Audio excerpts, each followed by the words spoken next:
Two species in genus Kumara. My fascination with the Kumara genus. As a botanist, I'm constantly drawn to the unique and intriguing in the plant world.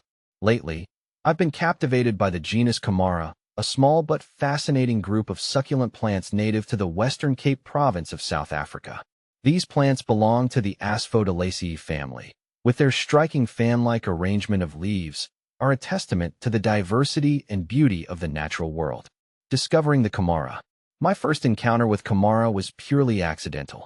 While browsing through a botanical database, I stumbled upon an image of Kumara plicotilis, also known as the fan aloe. The plant's unusual structure immediately caught my eye. Unlike most aloes, which have a rosette form, Kumara plicotilis displays its leaves in a striking, distichous pattern, resembling an open fan. This unique characteristic sparked my curiosity and led me down a path of discovery about this intriguing genus. Unraveling the Kumara species. The genus Kumara comprises only two species. Kumara plicotilis, commonly known as the fan aloe, is a unique and striking succulent native to the Western Cape of South Africa. Its appearance is unmistakable, with flat, fan-shaped leaves arranged in opposite rows, giving the plant its distinctively architectural look.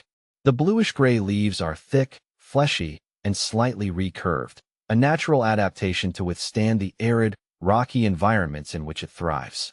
In spring, the fan aloe produces tall, unbranched flower stalks with tubular, bright red to orange flowers, attracting pollinators like birds.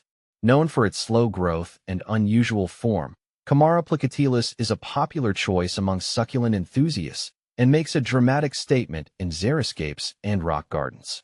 Kumara hemanthifolia is a rare, small aloe species also native to the Western Cape, South Africa, and differs markedly from its relative, Kumara plicotilis. This plant forms a compact rosette of thick, triangular leaves with a smooth, dark green surface and prominent, red margins.